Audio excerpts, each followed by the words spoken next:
Hello साथियों, Sarvodaya IAS-PCS YouTube channel में आप सभी सर्वोदय IAS-PCS यूट्यूब परिवार का स्वागत करता हूं। जैसा कि हमने सीसेट से संबंधित पाठ्यक्रम का संपूर्ण समाधान लेकर इस चैनल के माध्यम से आपको प्रोवाइड किया जाएगा। एक सही रणनीति और एक स्पष्ट दृष्टिकोण के साथ इस चैनल को शुरुआत करने का उद्देश्य यही है कि आप सीसेट पेपर की कठिनाइयों को पार करते हुए सीसेट पेपर को क्वालिफाई करके मेंस परीक्षा में शामिल होकर आप अपने सपनों को साकार कर सके। इसी रणनीति को मद्देनजर रखते हुए हमने इस चैनल की शुरुआत की थी। इस चैनल के अंतर्गत हमने आपको सिलेबस के बारे में विस्तृत जानकारी अपने पहले वीडियो के माध्यम से देने का प्रयास किया था। इसी क्रम को आगे बढ़ाते हुए हमने आपसे यह कहा था कि हम रीजनिंग के अंतर्गत संपूर्ण पाठ्यक्रम को देखने का प्रयास करेंगे। रीजनिंग के अंतर्गत हमने टॉपिक को अलग अलग यूनिट में डिवाइड कर दिया है और उसी के अंतर्गत हम लोगों ने सबसे पहले कोडिंग डिकोडिंग से संबंधित अध्याय को स्टार्ट किया था।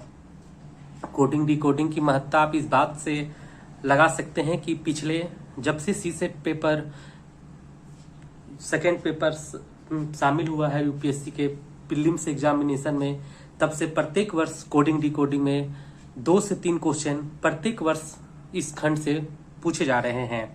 और अगर प्रश्न की प्रकृति और कठिनाई स्तर की बात किया जाए तो प्रश्न का लेवल हमेशा इजी टू मॉडरेट रहता है।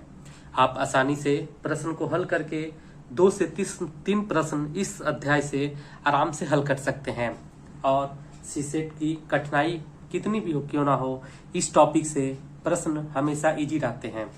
जैसे मैंने पिछले कुछ वीडियो के माध्यम से आपको कोडिंग डिकोडिंग को मैंने कहा था कि मैं टोटल इसमें 7 टाइप के क्वेश्चन कंप्लीट करवाऊंगा और मैंने वहां पर मार्क भी कर दिया था कि किन किन टॉपिकों से प्रश्न हर बार सीसेट में पूछे जा रहे हैं कोडिंग डिकोडिंग से संबंधित।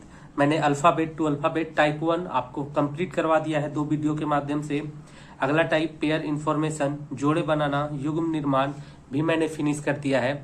आप अल्फाबेट टू अल्फाबेट देख सकते हैं कि वहां मैंने VVI लगाया है, वेरी वेरी इंपॉर्टेंट, क्योंकि इस अध्याय से प्रत्येक वर्ष यूपीएससी एक प्रश्न पूछ ही रहा है। इसके साथ ही मैंने आप देख सकते हैं कि मैंने टाइप 3 में मीन्स वाले क्वेश्चन जो कि आज इस वीडियो में मैं कंप्लीट करवाने का प्रयास कर रहा हूं। टाइप 4 में डिक्शनरी प्रॉब्लम, टाइप 5 में मैट्रिक्स प्रॉब्लम, टाइप 6 में लेटर सीरीज और टाइप 7 में अल्फा न्यूमेरिक प्रॉब्लम, जो कि आखिरी 2 टॉपिक टाइप 6 और टाइप 7 परीक्षा के दृष्टिकोण से काफी महत्वपूर्ण है। अब हम सबसे पहले आज वीडियो लेक्चर नंबर 4 के माध्यम से आपको मीन्स वाले क्वेश्चन फिनिश करवाने का प्रयास कर रहा हूं। चलिए अब हम मीन्स वाले क्वेश्चन को स्टार्ट करते हैं। सबसे पहले हम मीन्स रिलेटेड क्वेश्चन, जिससे अर्थ संबंधी प्रश्न कहते हैं, प्रत्येक 2-3 वर्षों में एक बार यहाँ से प्रश्न पूछ रहा है यूपीएससी के द्वारा।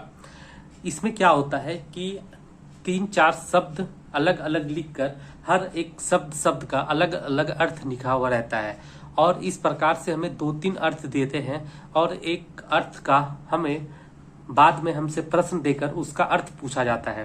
मैं जब प्रश्न को हल करूंगा आप बारीकी से समझने का प्रयास कीजिएगा। जैसे हम लोग सिंपल सी भाषा में समझने का प्रयास करते हैं कि आप जान सकते हैं कि मैंगो का अर्थ हम लोग आम होता है, संडे का अर्थ रविवार होता है।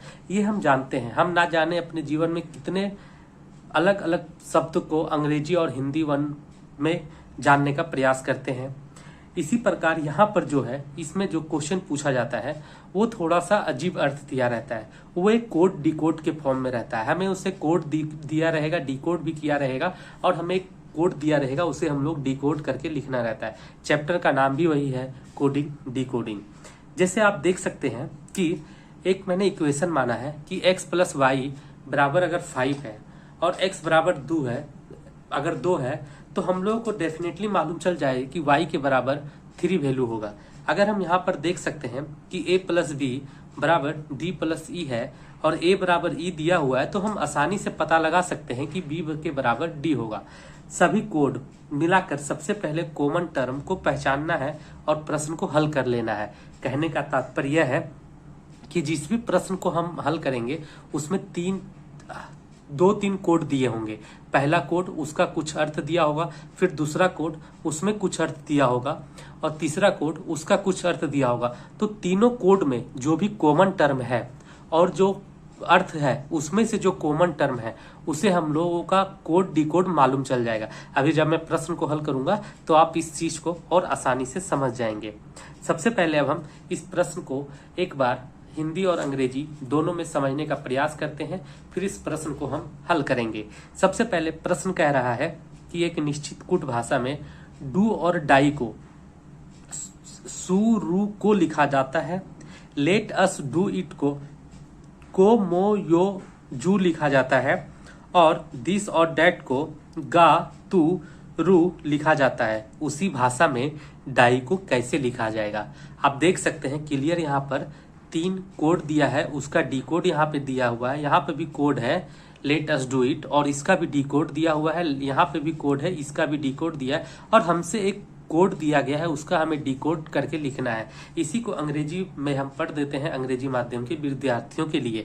क्वेश्चन कह रहा है कि in a certain code language do or die is written as सु रू को, let us do it is written as को मो यू जू and this or that is written as गा तू रू, how will die we written in the language? Option दिया हुआ है के ओ सु यू के यू रू। मैंने यहाँ पे प्रश्न का हल कर चुका हूं इसलिए मैंने यहाँ पे आंसर मार्क कर दिया है। चलिए अब हम प्रश्न को हल करने का आपको विधि बताते हैं। सबसे पहले हमें क्या करना है कि प्रश्न को हम यहाँ पर ब्रेक करके लिख लेंगे। डू और डाई का अर्थ दिया हुआ है, डू और डाई का अर्थ दिया हुआ है सु रू को। Let us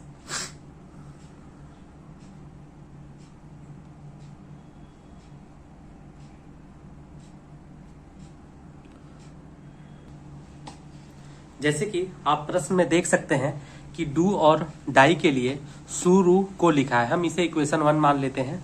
late us do it के लिए को मो यू जू लिखा हुआ, इक्वेशन 2 मान लेते हैं।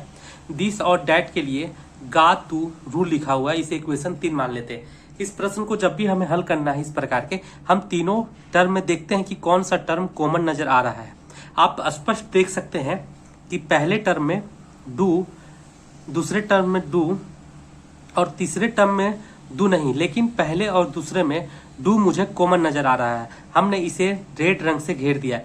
क्या ये दोनों टर्म में यहाँ पर जो अर्थ लिखा हुआ है इसमें से कोई कॉमन है? तो मुझे स्पष्ट नजर आ रहा है कि दोनों टर्म में के ओ और यहाँ पर भी के ओ कॉमन नजर आ रहा है। तो मुझे स्पष्ट इस पहला इक्वेशन और दूसरे इक्वेशन से मुझे स्पष्ट हो गया कि डू का अगर अर्थ लिखा हुआ है तो को है। मैंने यहाँ पे तुरंत ही स्लाइस देकर डू का अर्थ को लिख लिया है, पर मुझे प्रश्न पूछा गया है डाई का। अब मुझे डाई देखने का, मुझे एक और चीज नजर आ रहा है कि पहले इक्वेशन में और तीसरे इक्वेशन में मुझे और कॉमन नजर आ रहा है और यहाँ पर पहले इक्वेशन और तीसरे इक्वेशन में मुझे आर यू कॉमन नजर आ रहा है। तो मुझे स्पष्ट पता चल गया कि ओ आर के लिए कोड आर यू हो जाएगा। अब मुझे डाई का प्रश्न पूछा गया था और मुझे स्पष्ट नजर आ रहा है कि डाई के लिए यहाँ पर केवल एक शब्द बचा है। इसका मतलब यह हुआ कि इस प्रश्न का आंसर डाई का एस यू हो जाएगा और इस प्रकार हमारे पहले प्रश्न का आंसर एस यू हो जाएगा। आप देख सकते हैं कि मुझे पूछा गया था कि what is the how will die be written in the language, तो डाई को हम लोग एस यू के रूप में लिखेंगे। डाई का अर्थ एस यू हो जाएगा। अब हम दूसरे प्रश्न की ओर चलते हैं। जैसे आप देख सकते हैं कि यहाँ पर मैंने दूसरा प्रश्न लिया हुआ है। इस पर कह रहा है योर अटेंशन प्लीज को पू CUW ZUW, क्योंकि कुछ ऐसे चाइनीज भाषा में ये सब कोड देते हैं जिन्हें उच्चारण करना भी कठिन मालूम जान पड़ता है, इसलिए मैं एक एक लेटर को पढ़ दे रहा हूँ। काइंड अटेंशन को MUW ZUW के रूप में लिखा गया है। प्लीज पे अटेंशन को PUW ZUW RUW के रूप में लिखा गया है। तो प्रश्न पूछा जा रहा है उसी कूट भाषा में पे को क्या लिखा जाएगा। अंग्रेजी माध्यम के विद्यार्थी कृपया ध्यान दें। How will pay be written in that language.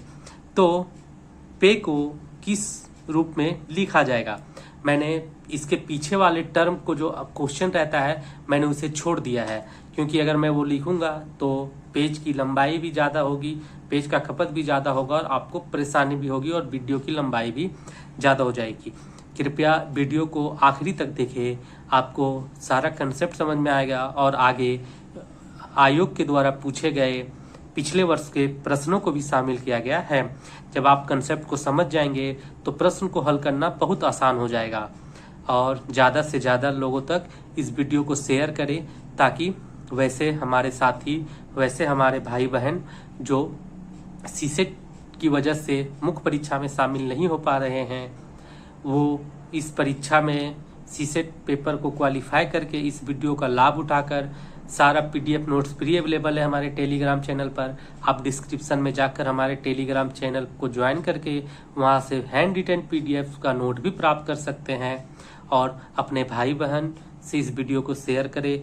Rakshabandhan आ रहा है, 15 अगस्त आ रहा है, आप ज़्यादा से ज़्यादा वीडियो को शेयर करें। मुझे मोटिवेट मिलेगा, मुझे प्रोत्साहन मिलेगा, मैं वीडियो अपलोड करने का और प्रोत्साहन होगा। और मैंने जैसा आपको वादा किया है कि मैं सारा कंप्लीट आपको पूरा सीसेट मैथ्स, रीजनिंग और कम्प्रीहेंशन अपने इस चैनल के माध्यम से फिनिश करवा दूंगा। आप आसानी से 50 से 55 प्लस क्वेश्चन सीसेट 2024 में 25 के विद्यार्थी जो भी हैं, जिस भी वर्ष परीक्षा देंगे, वो आराम से करके आएंगे। आप सीसेट पेपर का तनाव मुझ पर छोड़ दीजिए। आपको सीसेट पेपर में किसी भी प्रकार की चिंता करने की आवश्यकता नहीं है।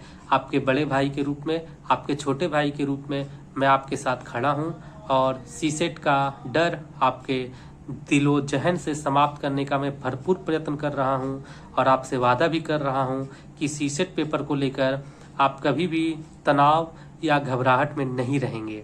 खैर चलिए, ये तो हो गई कुछ मोटिवेशन बातें। अब काम की बात पर आते हैं।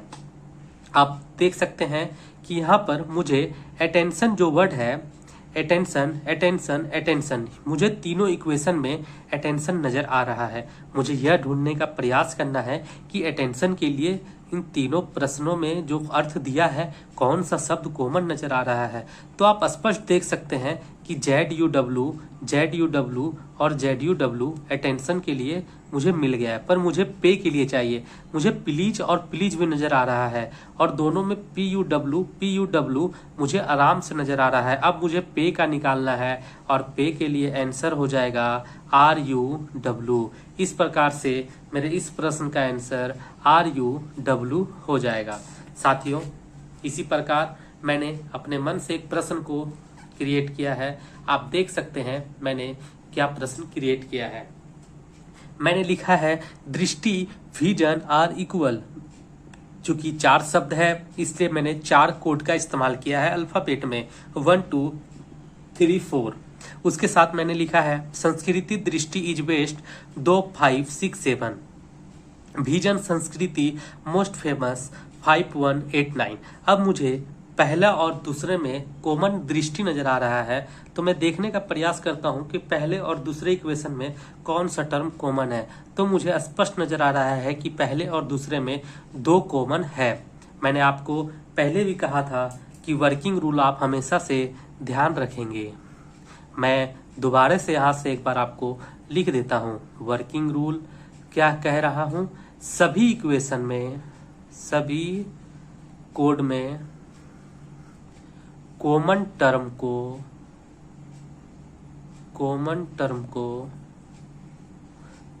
टर्म के डिकोड को पहचाने। जैसे कि आप इस क्वेश्चन में भी देख सकते हैं दृष्टि दोनों टर्म में कॉमन है और दोनों टर्म में कॉमन यहाँ पे डिकोड 2 है, तो दृष्टि का मान 2 हो जाएगा। फिर मुझे स्पष्ट नजर आ रहा है कि पहले और तीसरे में विजन कॉमन है और पहले और तीसरे में मुझे 1 कॉमन नजर आ रहा है। इस प्रकार से विजन के लिए 1 हो जाएगा। तो मुझे क्वेश्चन पूछा है उसी कूट भाषा में विजन और संस्कृति के लिए क्या कूट लिखा जाएगा। अब मुझे संस्कृति दृष्टि का पता चल चुका है, संस्कृति यहाँ पे कॉमन नजर आ रहा है दूसरे और तीसरे में, और संस्कृति के लिए 5 नजर आ रहा है। संस्कृति दोनों में टर्म में मुझे 5 कॉमन नजर आ रहा है। इस प्रकार से मेरे इस प्रश्न का आंसर 1 और 5 हो जाएगा। अब हम अगले प्रश्न की ओर चलते हैं। जैसा कि मैंने आपको कहा था कि मैं हर टाइप में कम से कम आपको लगभग 7 से 8 प्रश्न प्रैक्टिस करवाऊंगा, उसके साथ ही आयोग के द्वारा पूछे गए पिछले वर्ष के प्रश्न को भी हल करूंगा। अब आप एक प्रश्न यहाँ पर देख सकते हैं कि दिया गया है, यदि किसी संकलित भाषा में 467 का अर्थ लिप्स आर ग्रीन, 487 का अर्थ ग्रीन इज गुड और 693 का अर्थ दे आर प्लेइंग है, तो बताए उसी कूट भाषा में निम्नलिखित का क्या अर्थ होगा। मैंने जितने भी शब्द लिखे हैं, lips are green, is good, they are playing, सबके बारे में यहाँ पर पूछा क्या है। अब मैं सबसे पहले क्या करता हूँ, जो प्रश्न दिया गया है उसे मैं एक जगह सॉल्यूशन के तौर पे लिख लेता हूँ। फिर मैं देखूंगा कि लिप्स के लिए, ग्रीन के लिए, आर के लिए, प्लेइंग के लिए और गुड के लिए मैं किस किस डिजिट का उपयोग कर सकता हूँ। सॉल्यूशन करने का प्रयास करता हूँ। 467 को लिखा गया है लिप्स आर ग्रीन, 487 को लिखा गया है ग्रीन इज गुड, 639 को लिखा गया है दे आर प्लेइंग। सबसे पहले मैं एक काम करता हूं कि इस टर्म में, क्योंकि पहले और दूसरे इक्वेशन में 4 और 7 दोनों कॉमन नजर आ रहा है, तो मैं एक काम करता हूं, पहले वाले टर्म में 6 और आखिरी वाले टर्म में 6 कॉमन नजर आ रहा है और दोनों टर्म में r कॉमन नजर आ रहा है। तो 6 के लिए, r के लिए अगर मुझे पूछा जाए तो r के लिए मेरा मान 6 हो जाएगा। इस प्रकार से r का आंसर 6 हो जाएगा। अब मैं देखता हूं कि और इस टर्म में 3 और 9 है, कोई भी कॉमन नहीं दिख रहा है।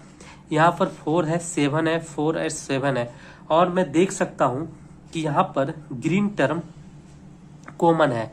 तो ग्रीन के लिए आंसर हमारा या तो 4 हो जाएगा या तो 7 हो जाएगा। अब अगर हम लिप्स की बात करें तो लिप्स के लिए भी मेरा 4 या 7 आंसर हो जाएगा। तो क्योंकि दोनों कॉमन है तो ग्रीन भी कॉमन है, और 7 के लिए यहाँ पे एक टर्म मुझे कॉमन नजर आ रहा है ग्रीन। तो ग्रीन के लिए अगर पूछा जाए तो ग्रीन का मान 4 और 7 हो जाएगा।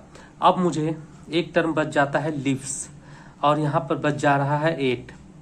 तो 8 के लिए अब मुझे पूछा जा रहा है लिप्स के लिए यहाँ पर मान हो जाएगा 4। लिप्स के लिए मान भी यहाँ पे हो जाएगा 4 और 7, क्योंकि स्पष्ट कह देना मुझे यहाँ सर पता नहीं चल पा रहा है, और जब स्पष्ट नहीं पता चल जा पा रहा है और यहाँ पे 2 टर्म है तो स्पष्ट रूप से लिप्स के लिए ही दोनों टर्म का प्रयोग किया गया होगा। उसके बाद प्लेइंग के लिए पूछा जा रहा है तो प्लेइंग के लिए 3 और 9 हो जाएगा, क्योंकि यहाँ पर भी आगे कोई टर्म कॉमन नहीं है। 3 और 9। गुड के लिए पूछा जा रहा है तो गुड के लिए भी 8 और 9 में ही कोई टर्म कॉमन होगा। 8 और 9, बस गुड के लिए ग्रीन 8, गुड के लिए 8 और ईज के लिए भी, अगर गुड और ईज प्रश्न में यहाँ गुड या ईज के लिए पूछा जाए तो दोनों के लिए हमारा 8 आंसर हो जाएगा, क्योंकि 4 और 7 ऑलरेडी ग्रीन के लिए कॉमन हो चुका है। इस प्रकार हमारे इस प्रश्न का आंसर यह हो जाएगा। तो अब मैं अगले प्रश्न की ओर बढ़ता हूं। आप देख सकते हैं यहाँ पे एक प्रश्न लिखा गया है कि BDG means buy good orange. सबसे पहले मैं यहाँ तुरंत लिखने का प्रयास करता हूँ। BDG को लिखा गया है बाय गुड ऑरेंजेज, BCD। मुझे स्पष्ट रूप से पहले और दूसरे इक्वेशन में B कॉमन मिल गया है। आप मेरे हल करने का तरीका देखें। डिस्ट्रीब्यूट गुड, मुझे पहले और दूसरे इक्वेशन में गुड भी कॉमन नजर आ रहा है और ऑरेंज भी कॉमन नजर आ रहा है। B के लिए हो सकता है गुड और ऑरेंज दोनों हो जाए। फिर मुझे B एफ। अच्छा, अभी मुझे बी ई एफ बी मुझे तीसरा में भी कॉमन नजर आया, और यहाँ पर ऑरेंजेज आर रेड। मैं स्पष्ट देख सकता हूँ कि मुझे बी यहाँ पर भी कॉमन नजर आ रहा है, यहाँ पर भी कॉमन नजर आ रहा है, और इस वाले में भी कॉमन नजर आ रहा है। और स्पष्ट रूप से ऑरेंज यहाँ पर भी मुझे नजर आ रहा है, ऑरेंज इस इक्वेशन में भी नजर आ रहा है, ऑरेंज इस इक्वेशन में भी नजर आ रहा है। तो इस प्रकार से प्रश्न में ऑरेंज के लिए क्या मान होगा, चूंकि मैंने क्वेश्चन नहीं पढ़ा था, एक बार मैं पढ़ लेता हूं दोबारा से। कह रहा है B D G means buy good oranges, B C D means distribute good oranges, B E F means oranges are red. Question पूछ रहा है how will red orange buy good distribute and are be written in that language. मतलब हर के बारे में हमें पूछा गया है कि हमें इन सबको किस किस अल्फाबेट के नंबर से डिनोट किया जा सकता है। तो मैं स्पष्ट रूप से देख सकता हूं कि ऑरेंज के लिए मुझे बी का इस्तेमाल किया जाएगा। अब मैं देख सकता हूं कि पहले और दूसरे टर्म में डी मुझे कॉमन नजर आ रहा है, डी यहां से और डी यहां से, और दोनों में मुझे गुड कॉमन नजर आ रहा है। तो गुड के लिए मैं डी लिख सकता हूं। इस प्रकार से गुड के लिए हमारा आंसर डी हो जाएगा। तो जी के लिए क्या बच गया, बाई, तो बाई के लिए हमारा आंसर जी हो जाएगा। डिस्ट्रीब्यूट यहाँ पर बच गया है, और डिस्ट्रीब्यूट के लिए हमारा आंसर सी हो जाएगा। रेड और आर, तो हमें स्पष्ट नजर आ रहा है कि आर और रेड के लिए ई और एफ कोई भी हो सकता है। तो रेड के लिए ई और एफ कोई भी आंसर हो सकता है, और रेड आर के लिए भी ई और एफ कोई भी आंसर हो सकता है, क्योंकि यहाँ पर कोई भी टर्म कॉमन नहीं है। और हम स्पष्ट देख सकते हैं कि इन दोनों के लिए यही दो शब्द बचे हैं, इन दोनों के लिए यही दो अर्थ निकल सकता है, या तो ई होगा या तो एफ होगा। इस प्रकार से हमारे इस प्रश्न का आंसर हो गया है। अब मैं आपको नेक्स्ट प्रश्न करवाने जा रहा हूँ। क्वेश्चन कह रहा है कि एक निश्चित कूट भाषा में टेक दिस वैक्सीन को 892 लिखा जाता है, वैक्सीन प्रोटेक्ट्स अस को 263 लिखा जाता है, और टेक अस सेफ को 593 लिखा जाता है। उसी कूट भाषा में सेफ वैक्सीन को क्या लिखा जाएगा। मतलब दो अलग अलग टर्म हैं और हमें सेफ और वैक्सीन का अर्थ निकालना है। सबसे पहले इस प्रश्न को हल करने के लिए मैं तुरंत मैं काम करता हूँ, सॉल्यूशन यहाँ पर लिखता हूँ, और टेक दिस वैक्सीन को 892 लिखा गया है। मैं यहाँ पर सेफ और वैक्सीन दो अलग अलग है। उसके बाद वैक्सीन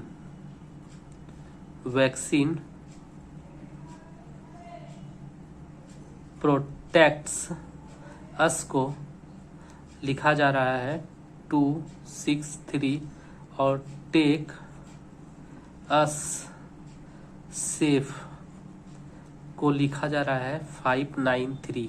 आप स्पष्ट देख सकते हैं कि पहले वाले टर्म में वैक्सीन और दूसरे वाले टर्म में भी वैक्सीन मुझे कॉमन नजर आ रहा है, और दोनों टर्म में मुझे दो कॉमन नजर आ रहा है। इस प्रकार से वैक्सीन 2 हो जाएगा, और वैक्सीन 2 यहाँ पर नजर आ रहा है दो जगह पे, सेफ वैक्सीन, ठीक है, तो 2 होगा। और टेक मुझे पहले इक्वेशन में नजर आ रहा है, और टेक मुझे आखिरी में नजर आ रहा है, और दोनों में मुझे 9 कॉमन नजर आ रहा है। इस प्रकार से मेरा यहाँ पर क्लियर देख सकता हूँ कि वैक्सीन के लिए जो कोड हो जाएगा उसका अर्थ 2 है, और सेफ के लिए जो अर्थ हो जाएगा 9। यस, मुझे एक और करना पड़ेगा, अस यहाँ पे कॉमन नजर आ रहा है और दूसरे इक्वेशन में, और तीसरे इक्वेशन में भी यस कॉमन नजर आ रहा है, और दोनों में 3 कॉमन नजर आ रहा है। तो मुझे स्पष्ट पता चल गया कि सेफ के लिए 5 हो जाएगा। और इस प्रकार से हमारे इस प्रश्न का आंसर 2 और 5 जहां पर जिस इक्वेशन में 7 होंगे वही हो जाएगा, और इस प्रकार से हमारे प्रश्न का आंसर 2, 5 हो जाएगा। ये एसएससी 2000 2022 में पूछा गया है। तो बहुत संभावना है कि यूपीएससी के द्वारा पूछा जा सकता है। अब इस चैप्टर का मैं आपको आयोग के द्वारा पूछे गए पिछले वर्ष के प्रश्न को हल करने का प्रयास कर रहा हूं। वर्ष 2017 में सेट ए क्वेश्चन नंबर 60 में आप ढूंढेंगे तो इस प्रश्न को आप आसानी से देख सकते हैं। क्वेश्चन कह रहा है, मैंने दोनों लैंग्वेज का इस्तेमाल किया है और मैं इसे हल करने का प्रयास करूंगा। फिर 2019 में भी एक प्रश्न पूछा गया है, उसे भी हल करूंगा और एक आखिरी आपके लिए होमवर्क दिया हूं। तो 3 प्रश्न और बच गए हैं। सबसे पहले हम देखते हैं कि प्रश्न क्या कहता है। प्रश्न कह रहा है कि किसी निश्चित कोड में 256 का अर्थ, सबसे पहले हम यहाँ पर लिख लेते हैं, सॉल्यूशन करते हैं। 256 का अर्थ है लाल रंग चौक, लाल रंग चौक। 589 का अर्थ है हरा रंग फूल। और 254 का अर्थ है सफेद रंग चौक। अब प्रश्न पूछ रहा है उस कोड में सफेद को इंगित करने वाला अंक कौन सा है। अंग्रेजी माध्यम के विद्यार्थी कृपया ध्यान दें। In a certain code 256 means red colour chalk, 589 means green colour flower and 254 means white colour chalk. The digit in the code that indicates white is. हमें व्हाइट के लिए कौन सा शब्द इंडिकेट किया जाएगा यह देखना है। सबसे पहले हम कॉमन टर्म को ढूंढते हैं। 5 मुझे यहाँ पर भी कॉमन नजर आ रहा है, यहाँ पर भी और यहाँ पर भी। मुझे यहाँ पर रंग कॉमन नजर आ रहा है तीनों इक्वेशन में। तो मुझे चूंकि सफेद चाहिए, मुझे यहाँ पे कॉमन 2 नजर आ रहा है। 2 यहाँ पर भी है, 2 यहाँ पर भी है और 2 के लिए दोनों में कॉमन चौक है। तो मुझे सफेद के लिए स्पष्ट रूप से 4 मिल चुका है। इस प्रकार से हमारे इस प्रश्न का आंसर 4 हो गया। आप देख सकते हैं जब मैंने आपको कंसेप्ट समझा दिया है और जब आप कंसेप्ट समझे हुए हैं तो आपको प्रश्न सॉल्व करने में कितनी आसानी हो जा रही है। क्षमा कीजिएगा, आपको वीडियो नहीं दिखा होगा। 256 को लाल रंग चौक लिखा गया है, 589 को हरा रंग फूल लिखा गया है, 254 को सफेद रंग चौक लिखा गया है। तो 2 को मैंने, आप देख सकते हैं कि 5 हर जगह पर कॉमन है और 5 रंग हर जगह पर कॉमन नजर आ रहा है। तो रंग के लिए 5 कोड का इस्तेमाल किया गया है और आप देख सकते हैं 2 यहाँ पर भी है, 2 यहाँ पर भी और चौक का इस्तेमाल किया गया है। तो सफेद के लिए स्पष्ट रूप से 4 बचेगा। इस प्रकार आप देख सकते हैं कि आयोग के द्वारा जो प्रश्न पूछे गए हैं बहुत ही साधारण और बहुत ही इजी लेवल के हैं। हालांकि ये प्रश्न 2017 का है और 2023 के भी मैंने प्रश्न को आपके पिछले वीडियो में हल कराया था, जिसमें अल्फाबेट टू अल्फाबेट था, वो भी बहुत ही इजी लेवल का प्रश्न था। 2019 में एक प्रश्न पूछा गया है, अब मैं इसे हल करता हूँ। कह रहा है यदि डॉलर का अर्थ विभाजित है डॉलर का अर्थ विभाजित, इसका हैज द रेट का अर्थ है गुना गुणित और हैज का अर्थ है घटाया गया, और तो मुझे पूछ रहा है कि इसका मान क्या हो जाएगा। तो सबसे पहले जो इक्वेशन है मैं उसे सॉल्व कर देता हूँ। अंग्रेजी माध्यम के विद्यार्थी कृपया ध्यान दें। 2019 के प्रश्न है set A question number 74। If dollar means divided by, at the rate means multiplied by, has means minus, then the value of 10 has 5 at the rate $1 is.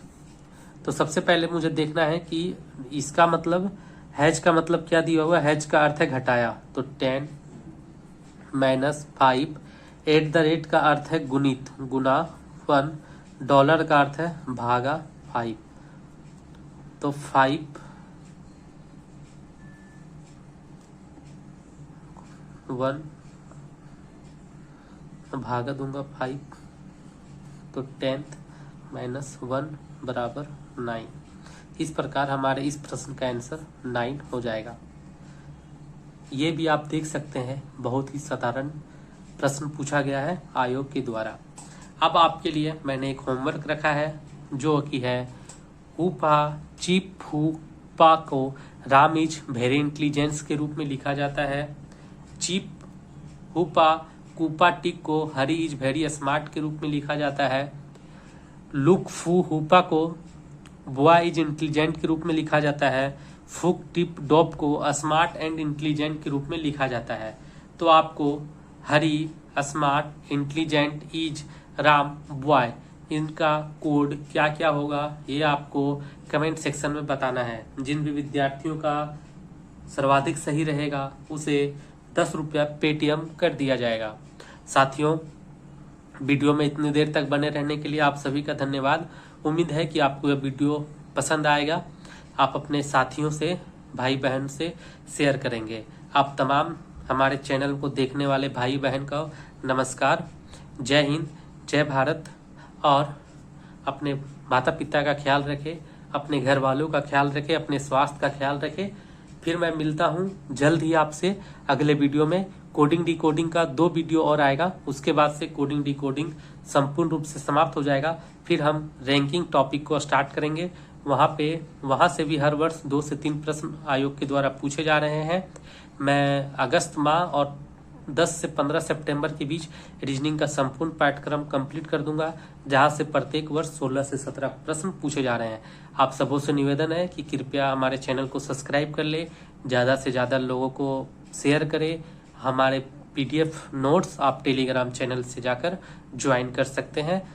इतने देर तक बने रहने के लिए आप सभी साथियों का पुनः एक बार धन्यवाद। अब आपसे मुलाकात होगी अगले वीडियो में। तब तक के लिए शुभ रात्रि, गुड नाइट। हम मिलते हैं अगले वीडियो में। जय हिंद, जय भारत, नमस्कार साथियों।